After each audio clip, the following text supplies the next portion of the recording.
Ya.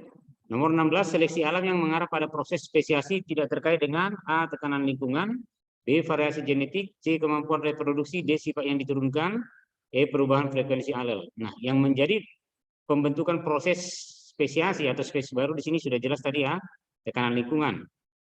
Karena tadi ada radiasi adaptif, adaptasi terhadap lingkungan menghasilkan spesies yang baru. Kemampuan bereproduksi, tadi ada hambatan reproduksi yang disebut dengan isolasi reproduksi, seperti isolasi geografis, isolasi mekanik, isolasi musim, isolasi habitat ya, itu akan melahirkan spesies yang baru. Kemudian ada perubahan frekuensi alel, sudah jelas ini, sifat yang diturunkan juga ya, ini menghasilkan spesies yang baru. Nah, variasi genetik ya, individu. Variasi genetik individu ini tidak menghasilkan spesies yang baru karena mereka adalah satu individu ya. Satu individu. Jadi nomor 16 itu jawabannya adalah bola ya, yang tidak. Oke. Nomor 16.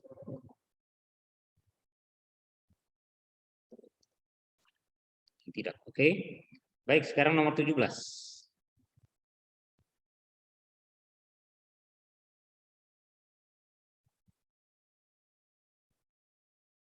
Motilitas pada ekor sperma dikendalikan oleh struktur aksonema yang disusun oleh organel sel, yaitu A. Lisosom, B. Mitokondria, C. Badan Golgi, D. Mikrotubulus, E. Retikulum endoplasma. Ingat bahwa lisosom itu adalah organel sel yang digunakan untuk pencernaan intraseluler ya.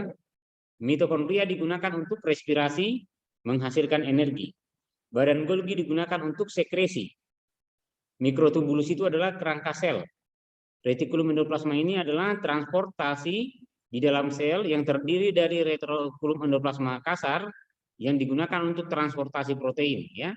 Kemudian ada retikulum endoplasma yang halus tanpa ribosom digunakan untuk transportasi lemak dan karbohidrat dan detoksifikasi. Nah, di sini ada motilitas pada ekor sperma dikendalikan oleh struktur aksonema yang disusun oleh organel, yaitu untuk nomor 17, maka kita bisa perhatikan slide berikut ini ya. Coba perhatikan dulu slide berikut ini. Nomor 17, inilah bentuk daripada sel sperma. Ini sel sperma, inilah akrosomnya. Kemudian ini adalah kepalanya yang terdiri dari akrosom inti sel ya. Lalu ada leher, di leher ada mitokondria yang digunakan sebagai sumber energi. Maka di kepalanya ini tidak ada mitokondrianya ya.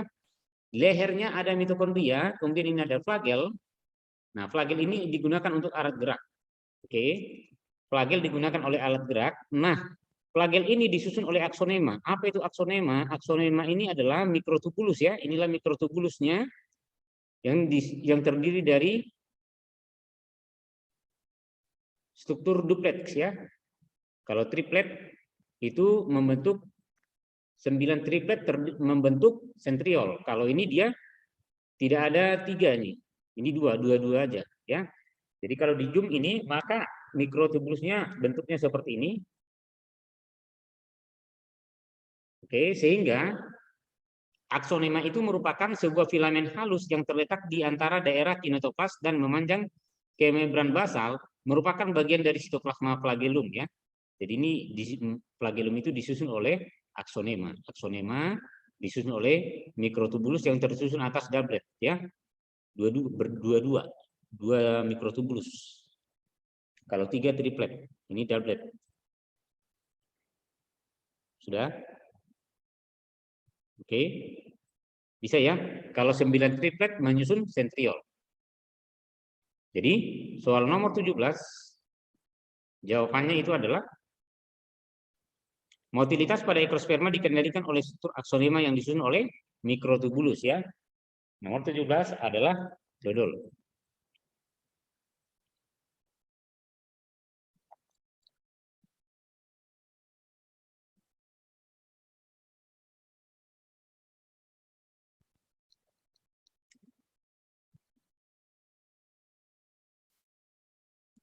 Kuncinya dodol, yaitu mikrotubulus ya.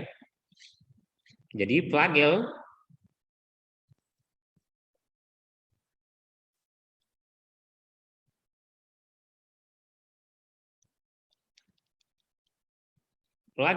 dari sel sperma disusun oleh aksonema.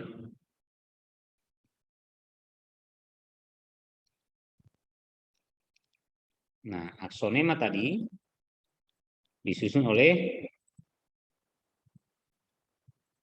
doublet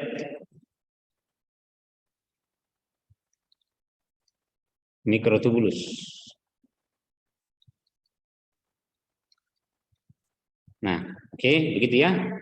Jadi mikrotubulus itu adalah sebagai kerangka sel.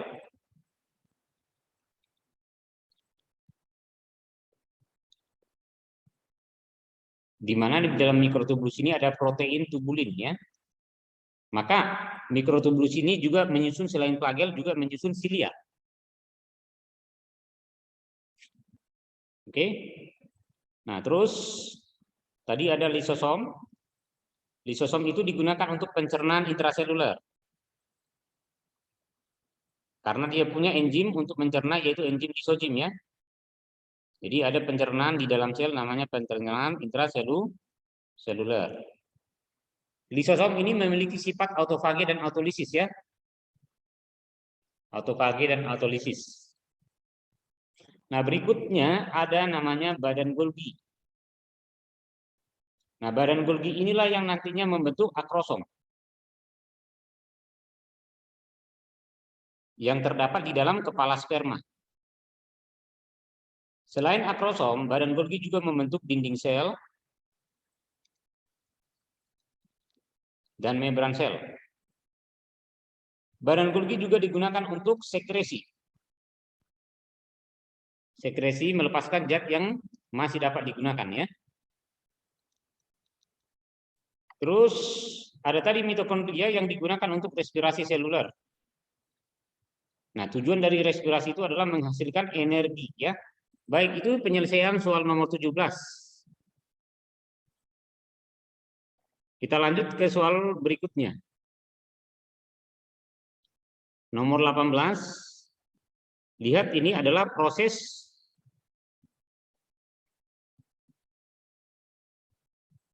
plasmogami dari reproduksi seksual kapang Rhizopus akan terjadi. Nah, ini ada kata plasmogami ya. Kalau plasmogami berarti penyatuan sitoplasma.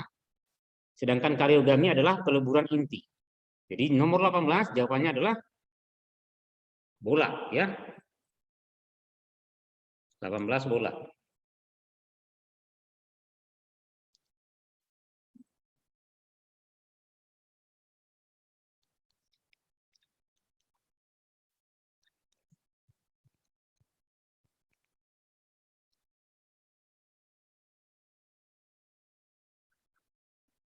Karena plasmogami ini didefinisikan sebagai penyatuan sitoplasma. Nah, sedangkan kariogami didefinisikan peleburan inti sel ya, plasmogami. Itu dia. Nah, untuk jamur Zygomicota kelompok Rhizopus ya, dia memiliki hifa, ada hifa positif dan tidak ada sekatnya.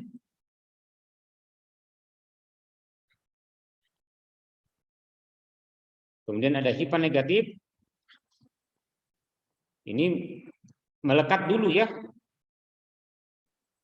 Hifanya melekat, terbentuk gametangia. Lalu nantinya mengalami plasmogami. Plasmogami berarti penyatuan sitoplasma. Inilah dikatakan plasmogami, penyatuan sitoplasma. Kemudian mengalami kariogami, peleburan inti.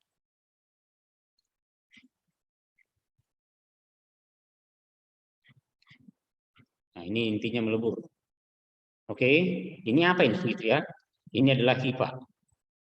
Hifa merupakan struktur jamur yang berbentuk benang.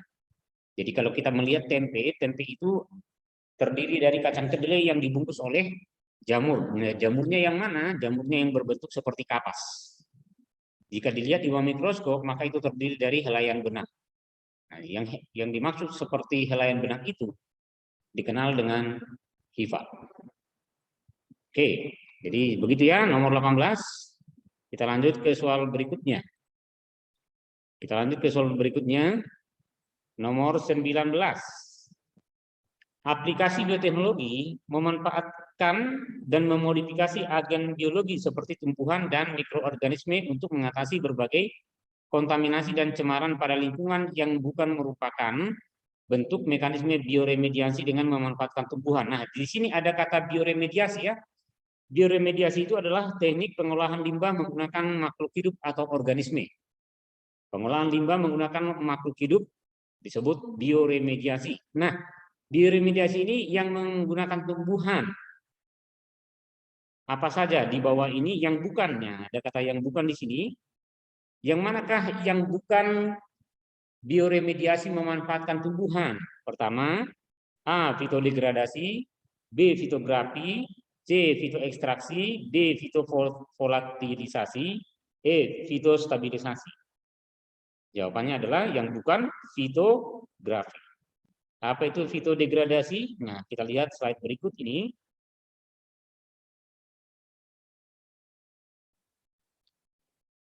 Fitoremediasi merupakan istilah umum. Nah, ini definisinya dulu ya. Fitoremediasi merupakan istilah umum untuk pemanfaatan tumbuhan untuk mengusir dan mendegradasi bahan pencemar tanah seperti logam berat, pestisida, poliaromatik, hidrokarbon, dan lindi dari timbunan sampah landfill. Nah, tumbuhan telah digunakan untuk menstabilisasi dan mengambil logam pencemar dari dalam tanah dan air. Secara aktif, tumbuhan memiliki kemampuan yang berbeda dalam di fitoremediasi. Ada yang melakukan fitotransformasi, fitoekstraksi, rizofiltrasi, fitodegradasi, fitostabilisasi, dan fitovolatilasi. Nah, kalau didefinisikan fitotransformasi itu adalah pengambilan kontaminan bahan organik dan nutrien dari tanah atau air yang kemudian ditransformasikan oleh tumbuhan. Fitoekstraksi mencakup penyerapan kontaminan, polutan oleh akar tumbuhan, dan translokasi akumulasi senyawa itu ke bagian tumbuhan seperti akar, daun, dan batang ya. Jadi kalau fitoekstraksi dia kontaminan atau zat pencemarnya diserap lalu diakumulasi di dalam bagian akar atau batang daun tumbuhan itu. Kalau fitodegradasi polutannya diserap kemudian mengalami metabolisme di dalam tumbuhan. Kalau fitovolatilizasi merupakan penyerapan polutan atau kontaminan oleh tumbuhan, kemudian polutan itu diubah menjadi bersifat volatil, mudah menguap.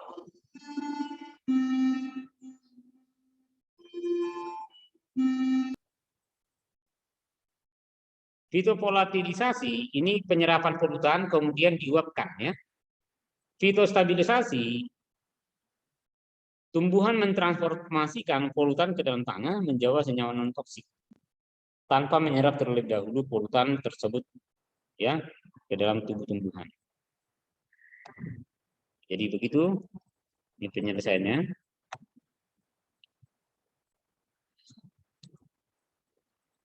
Oke, sudah jelas ya? Berarti soal nomor 19 yang bukan bioremediasi memanfaatkan tumbuhan adalah berarti fitodegradasi iya, fitoekstraksi iya, fitovolatilizasi iya, fitostabilisasi iya, yang bukan berarti bola ya. Nomor 19 bola.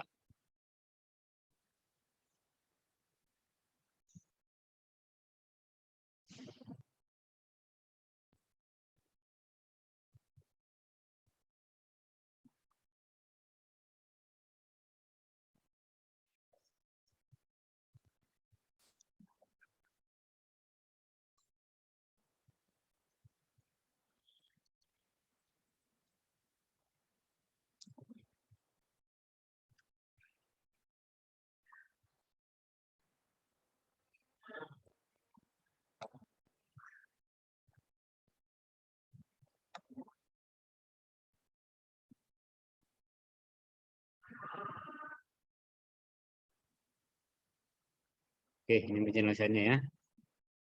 Berikut Nomor 20.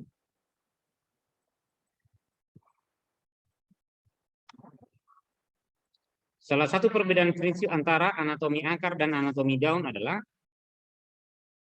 perbedaan anatomi akar dan anatomi daun. Nah, lihat di sini adalah hanya daun yang memiliki floem dan hanya akar yang memiliki xilem.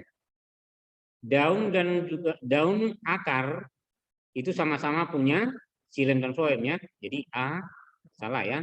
B, sel-sel akar memiliki dinding sel tetapi sel-sel daun tidak. Semua sel tumbuhan punya dinding sel. C, lapisan kutikula menutupi daun tetapi tidak menutupi akar. Benar ya.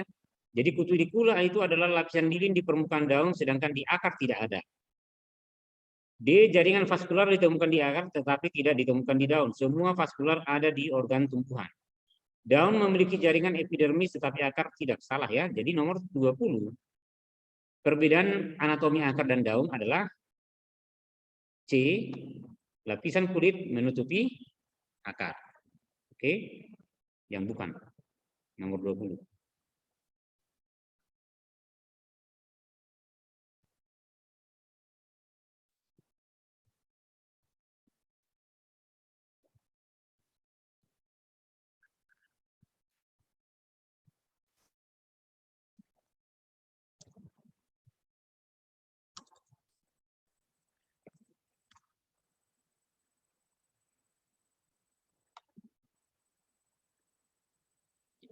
Oke, bisa ya? Nomor 21.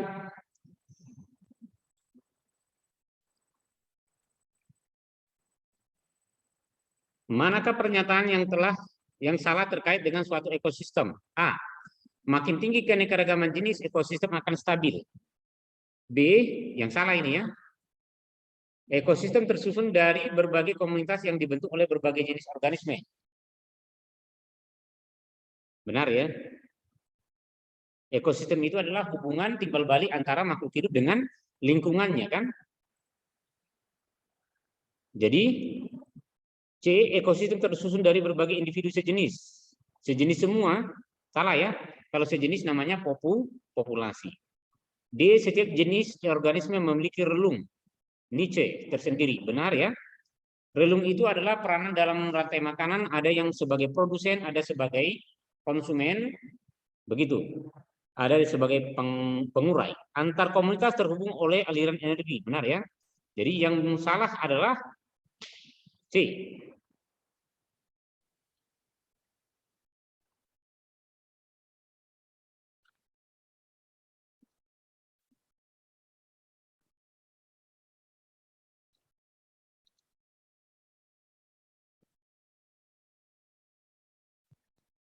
Oke.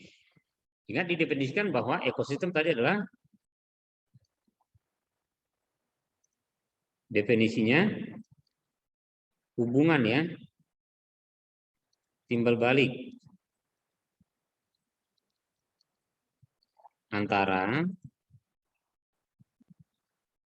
faktor biotik yaitu makhluk hidupnya dengan faktor abiotiknya, benda matinya. Nah, ekosistem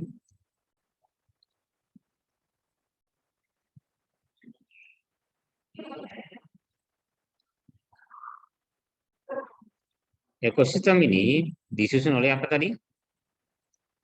Ekosistem disusun oleh komunitas. Terus komunitas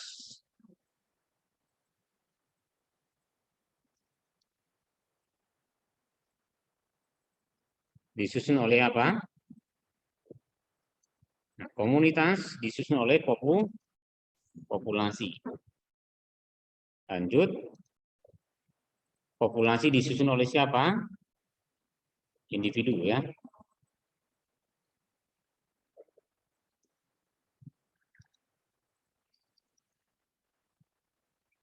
Ya. Jadi populasi itu kan kumpulan individu sejenis.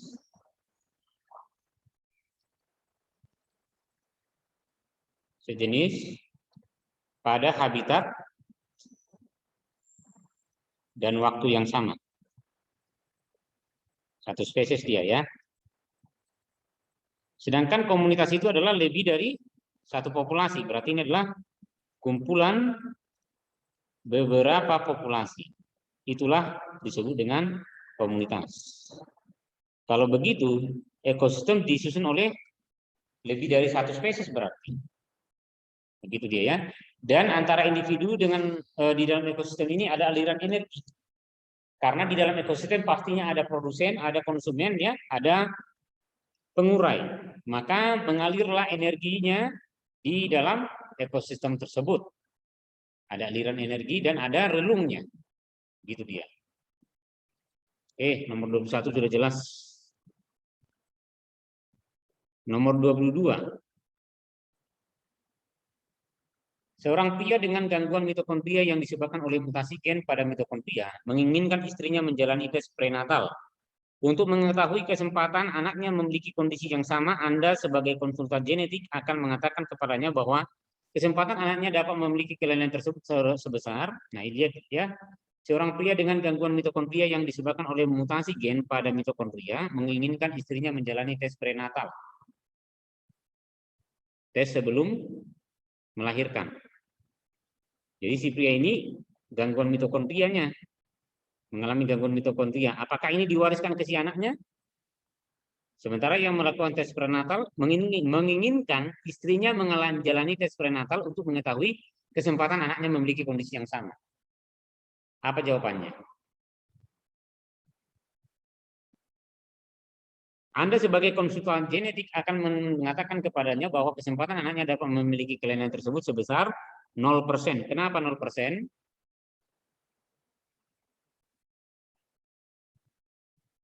Iya, nomor 22.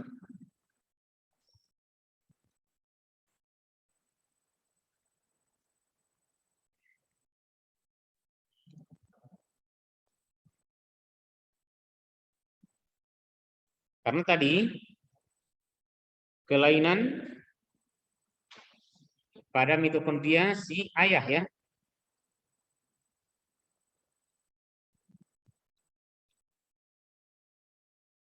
Nah, sementara anak atau ini DNA mitokondria si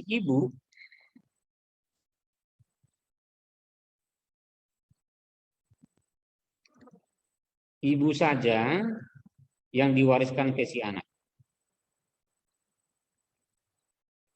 Ayah tidak diwariskan.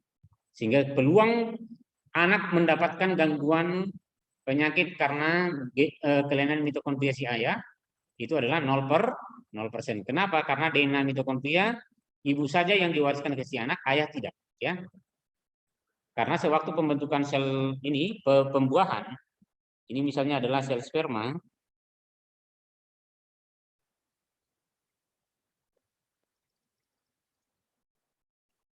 membuahi sel telur. Ini sel telurnya, ini inti selnya telurnya. Nah, kemudian ini membran sel telurnya ini ada mitokondria si perempuan, si ibu ya. Lalu ini korona radiatanya.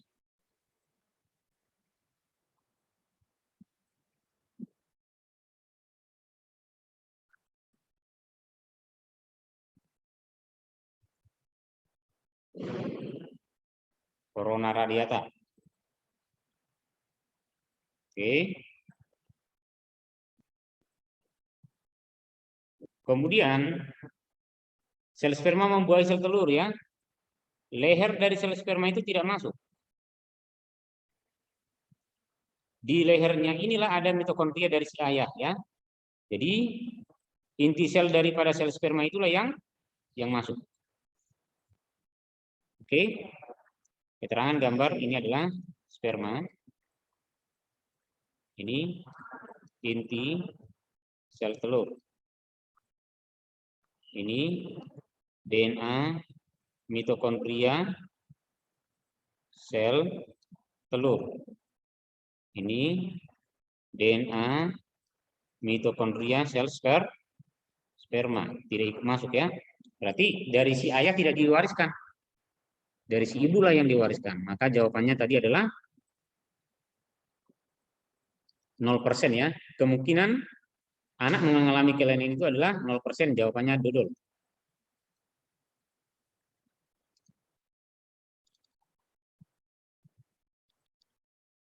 Oke, lanjut kita ke nomor 23.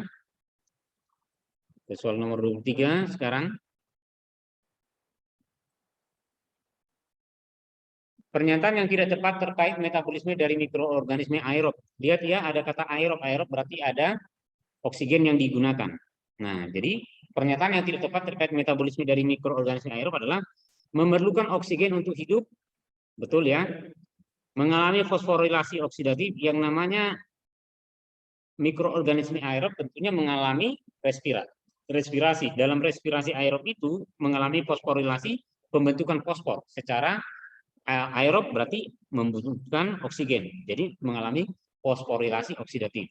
Fosforilasi tingkat substrat yang tidak dapat melakukan fermentasi, melakukan metode respiratif maupun fermentasi. Tidak dapat melakukan fermentasi, betul ya, karena ini secara aerob. Melakukan metabolisme respirasi maupun fermentasi salah, karena dia aerob. Aerob berarti tidak bisa melakukan fermentatif. Nomor 23, entok. Ya.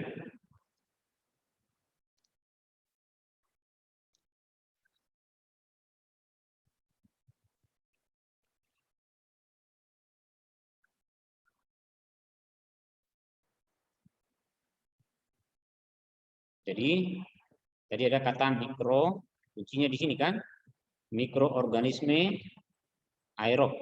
Nah, jadi kalau aerob berarti ciri-cirinya dia harus butuh oksigen. Kalau butuh oksigen, maka dia melakukan fermentasi, tidak ya, dia melakukan respirasi secara aerob. Kalau aerob dia butuh oksigen ya. Oke. Nah, kemudian dia mengalami tadi fosforilasi oksidatif. Pembentukan fosfor menggunakan oksigen ya, mengalami oksidasi. Nah, kemudian kalau yang mikroorganisme anaerob lah,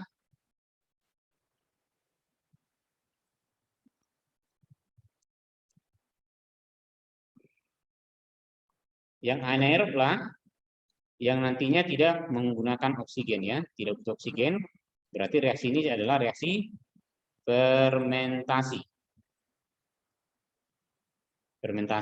Fermentasi disebut dengan respirasi anaerob. Jadi jawabannya adalah entok. Nah, sekarang kita lanjut ke nomor 24.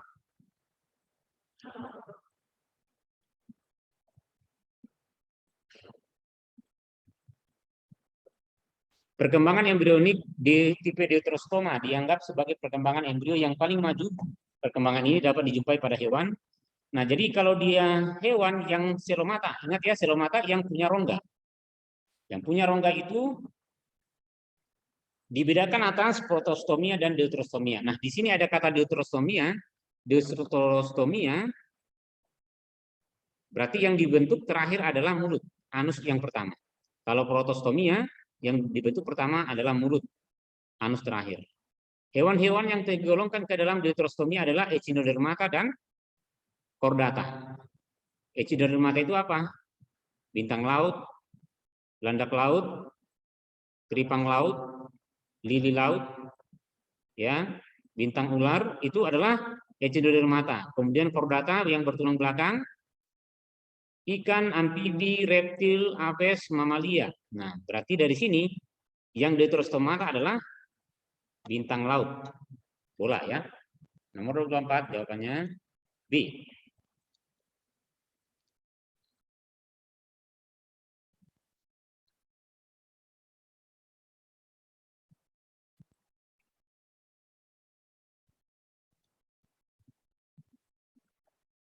Jadi tadi deuterostomia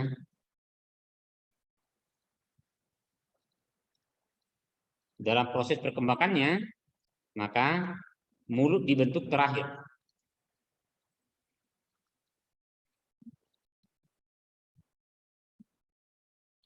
anus yang pertama dibentuk.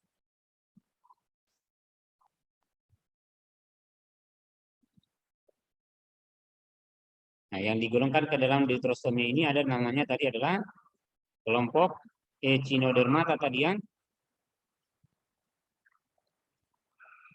Echinodermata terdiri dari bintang laut,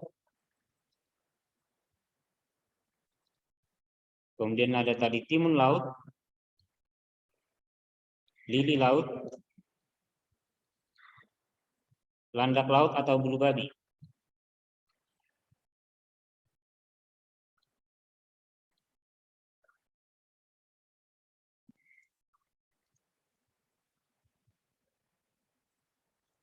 Oke.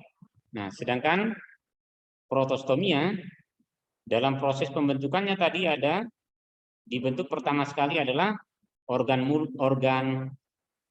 mulut yang pertama, anus terakhir ya, kebalikan dari deuterostomia.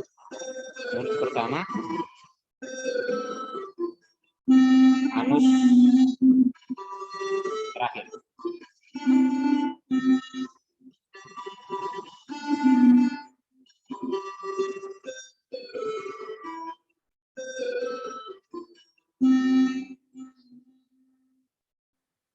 Oke, ini anus terakhir. Nah, hewan-hewan yang digolongkan ke dalam protostomia itu apa?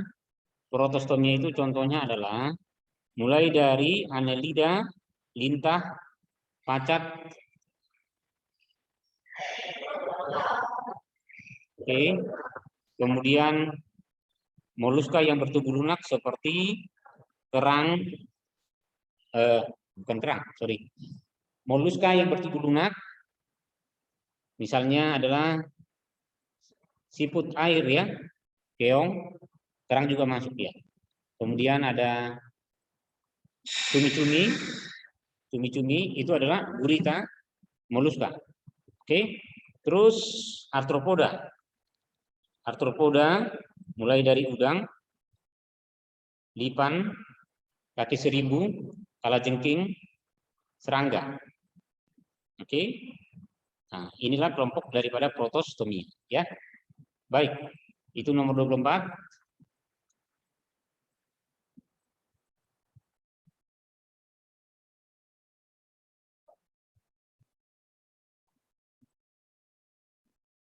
Nomor 25 ya. Proses replikasi dari DNA dari RNA dapat dilakukan menggunakan enzim reverse transkripsi. Reverse transkriptase. Jadi ini ada kata replikasi DNA dari DNA. Replikasi itu penggandaan DNA ya. Jadi dapat dilakukan dengan menggunakan enzim reverse transkriptase. Untuk penggandaan DNA menggunakan enzim apa? Polimerase ya. Polimerase ligase. Kalau di reverse transkriptase itu adalah mengubah RNA menjadi DNA. Jadi ini tidak masuk. Hanya bakteri yang dapat mensintesis enzim reverse transkriptase. Salah ya? Oke, virus HIV itu memiliki RNA. Dia punya enzim reverse transkriptase mengubah RNA menjadi DNA. Jadi ini salah ya, salah-salah. Nomor 25E ya.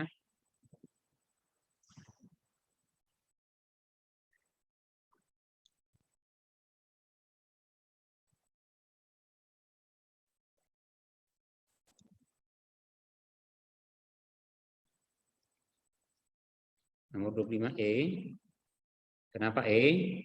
Tadi alasannya adalah bahwa RNA menjadi DNA ini betul dengan menggunakan enzim transkriptase. Ya kan? Sedangkan untuk replikasi DNA replikasi digandakan ya, DNA-nya digandakan. Menggunakan enzim apa? Enzim polimerase. Kemudian enzim ligase, enzim primase, ya kan? Polimerase itu ada dua, polimerase 1 dan polimerase 3. Ligase, primase, helikase yang membuka untaian, trimase membuka DNA primer ya. DNA polimerase 1 membuang DNA primer. Oke, kemudian memilih untaian topo isomerase. Inilah enzim-enzim yang digunakan dalam hal replikasi DNA. Nah, pernyataannya tadi bahwa hanya bakteri yang memiliki enzim repliksi reverse transkriptase tidak ya. Ingat ada virus HIV. Virus HIV ini dia punya RNA yang juga bisa membentuk DNA ya. Tentunya ini menggunakan enzim yang sama yaitu reverse transkriptase. Jadi tidak hanya bakteri ya. Maka jawabannya kedua pernyataannya salah. Nah, yang berikutnya.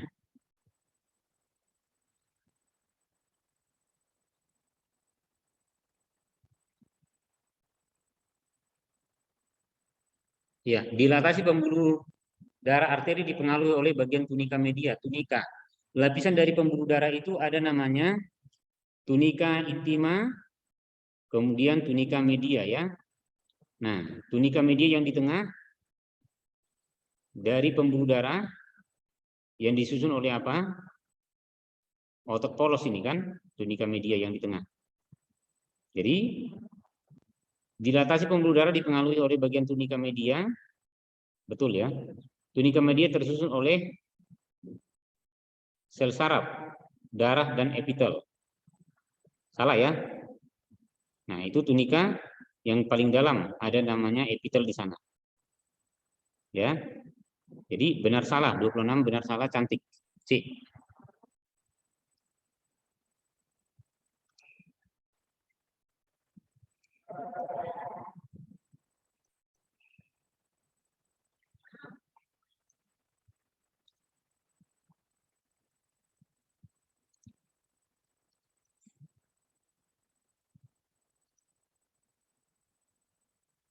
Berikut nomor 27 ya. Plasmolisis adalah fenomena terpisahnya membran sel tumbuhan dengan dinding sel, betul ya. Plasmolisis itu adalah lepasnya membran sel dari dinding sel tumbuhan. Sehingga selnya nantinya akan apa? Menyusut nantinya kalau dia sel tumbuhan. Vakula pada bagian tengah sel mengandung larutan dengan tekanan osmotik yang lebih tinggi. Salah ya. Nah, tekanan osmotik itu adalah tekanan yang menahan air masuk. Sementara vakula juga bisa dimasuki oleh air. Kalau begitu tekanan osmotiknya tidak tinggi. Karena dimasuki oleh air, tekanan osmotik itu adalah tekanan yang menahan air masuk. Maka nomor 27.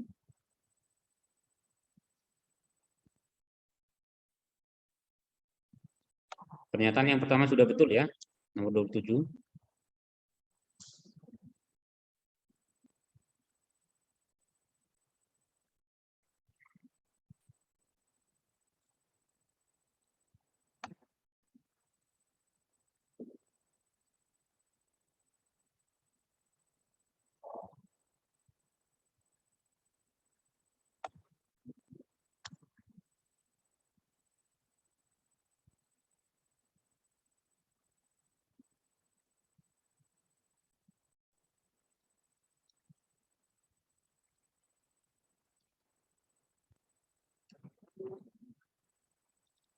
Ya, tadi dikatakan tekanan osmotik, tekanan menahan air masuk. Jadi kalau vakula itu kan bisa juga menyimpan air ya. Vakula juga bisa digunakan untuk menyimpan air, makanan ya, pigmen bunga. Kalau begitu, karena dia bisa dimasuki oleh air, berarti tekanan osmotiknya tidak tinggi. Kalau dia tekanan osmotiknya tinggi, maka airnya tidak bisa masuk, ya kan? Maka pernyataan pertama dan kedua, pernyataan pertama benar, pernyataan kedua salah ya. C. Oke. Baik. Terus dilanjutkan lagi. 3 soal lagi ya. Terdapat anjing berbulu hitam, coklat, kuning Dalam sebuah persilangan, betina hitam dengan jantan coklat menghasilkan kemungkinan keturunan berupa semua anak anjingnya hitam. Setengah hitam, setengah coklat, dan 3/4 hitam. Manakah pernyataan yang mendukung fenomena tersebut ya? Tadi ya, anjing berbulu, ada hitam, ada coklat, ada kuning. Ada 3 fenotip. Dalam sebuah persilangan, betina hitam dengan coklat menghasilkan keturunan berupa semua anak anjingnya hitam ya. Hitam dengan coklat, semua anak anjingnya hitam. Kemudian setengah hitam berupa semua. Ini jadinya apa ya? Semua anak anjingnya hitam, tetapi ada setengah hitam, setengah coklat. Kemudian 3/4 hitam, 1/4 kuning. Oke, apa yang terjadi di sini? Terjadinya proses epistasi. Tahu epistasi ya? Epistasi adalah gen dominan yang menutupi gen dominan yang lain. 2 gen yang bertanggung jawab terhadap warna sebanyak 2. Genotip kuning adalah homozigot resesif. Gen homozigot dominan bersifat letal, katanya. Apakah ada diketahui di sini letal? Iya, jadi kemungkinan terjadi epistasi di sini ya. Epistasi. Menutupi gen yang dominan yang lain ya. Kemudian gen yang bertanggung jawab terhadap warna ada 2. Iya, genotip kuning adalah homozigot resesif bisa ya. Genotip homozigot dominan bersifat letal tidak ada di sini ya, karena katanya di sini keturunannya semua anak anjingnya hitam. Setengah hitam, setengah coklat. 3/4 hitam, 1/4 kuning. Oke. Baik. Jadi ini nomor 28 itu adalah begini dia kan, nomor 28.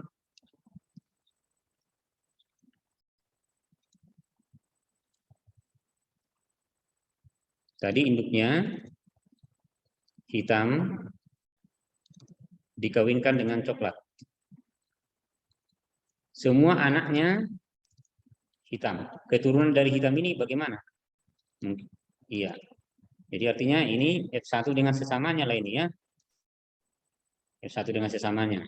Katanya ada anaknya, di mana rasio genotipnya ini adalah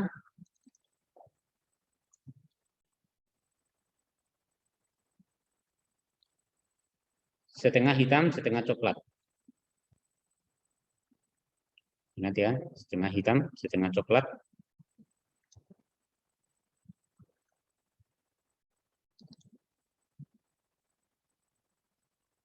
Rasio fenotip.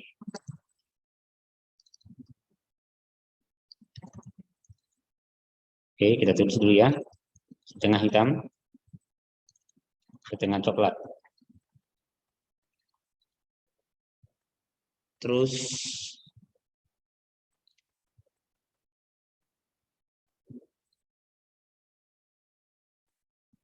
oh ini.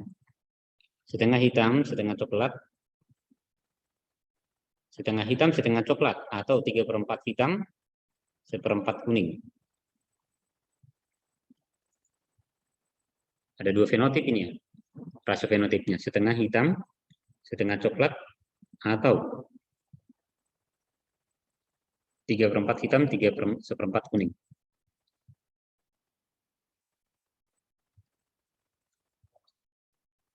Ini ada kata atau ya.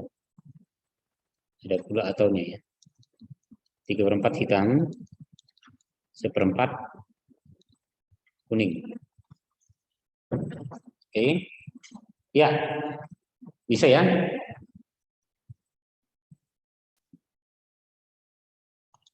Nah, kalau ini epistasi, kita buat ini H besar ya. Ini coklatnya. Supaya H ada coklat, ini H, C besar misalnya. C kecil. Berarti ini hitamnya adalah H besar, H kecil, C besar, C kecil ya. Jadi kemungkinan ini ada bahwa gen hitam ini menutupi gen coklat, epistasi lah ini kan. Nah, di sini ada setengah hitam, setengah coklat. Oke. 3/4 hitam, 1/4 kuning. Maka ini bisa kemungkinan adalah pilihannya terjadi proses epistasi, bisa ya.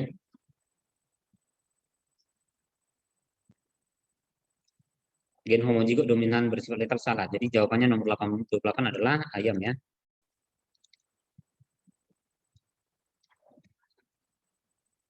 Oke, terus nomor 29. Kelompok Bryophyta memiliki ciri-ciri dan sifat berikut. 1. Terdapat fase pergantian keturunan, metagenesis benar ya. Metagenesis pergiliran keturunan, gametofit penghasil gamet, dan sporofit penghasil spora. Fase sporofit lebih dominan dari gametofit, salah, itu adalah tumbuhan paku. Sporofit lebih dominan daripada gametofit. 3. Sporofit berasal dari fase dan pada bagian ujungnya memiliki sporangium, betul ya. 4. Gametofit berumur lebih pendek, salah. Gametofit itu berumur lebih panjang sehingga gametofit dominan untuk metagenesis lumut. Maka nomor 29 jawabannya 1 dan 3 benar, bola.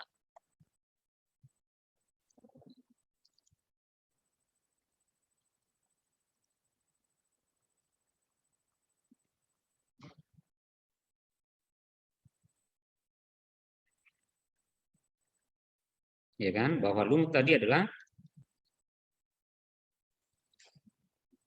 dia memiliki metagenesis, demikian juga paku, di mana gametofit penghasil gametnya dominan ya. Artinya usianya lebih tinggi. Oke. Nah, lumut itu ada kotak penghasil spora di sini. Jadi dari sini, inilah sporofitnya.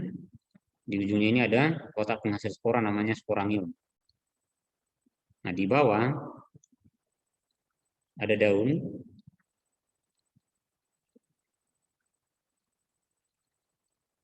Nah, inilah generasi penghasil gamet disebut dengan gametofit lumut. Oke.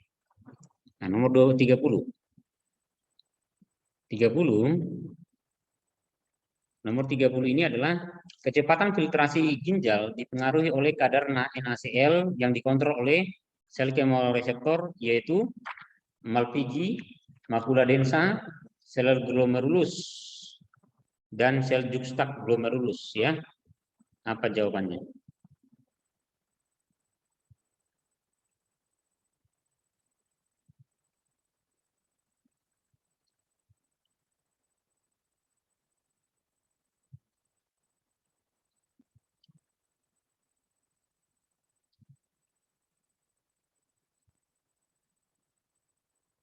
Ya. Jawabannya ini adalah sel macula densa dan sel juxtak glomerula ya.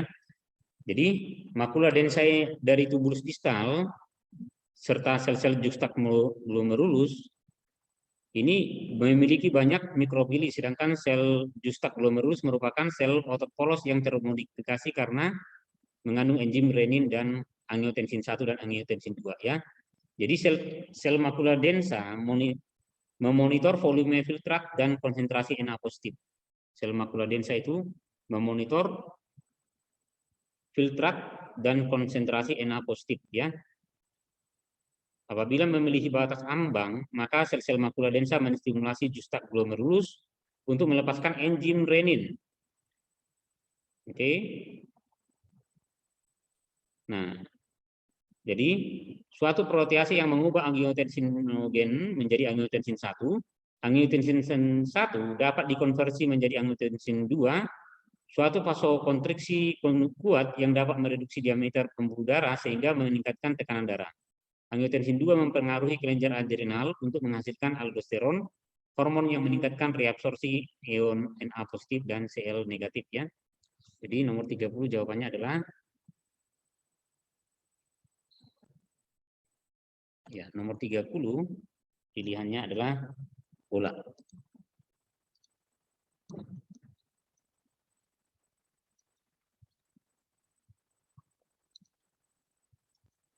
Yes. Ya. Tadi ada namanya adalah macula densa.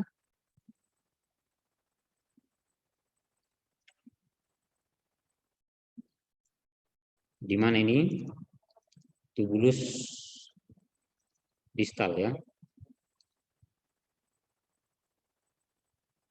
Dan juga justak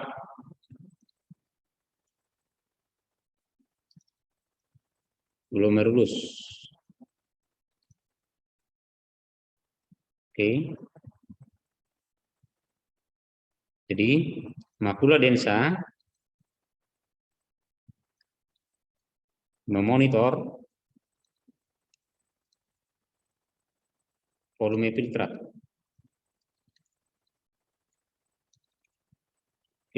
dan konsentrasi Na positif.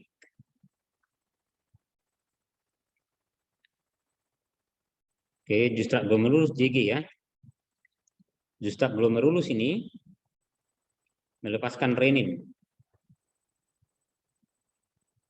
Oke, nah renin ini nantinya akan mengubah angiotensinogen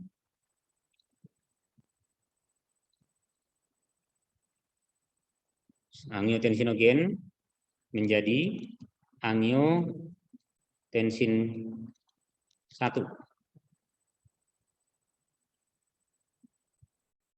Dan angiotensin 1 ini menjadi angiotensin 2.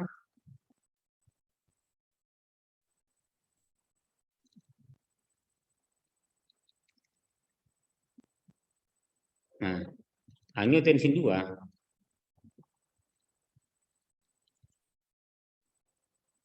dan aldosteron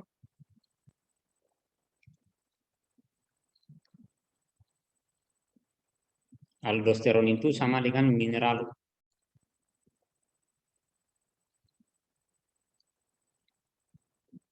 kortikoid ya. Untuk apa ini? Reabsorpsi Na positif dan Cl negatif,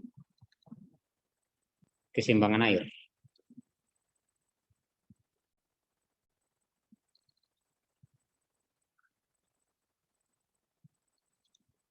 Oke.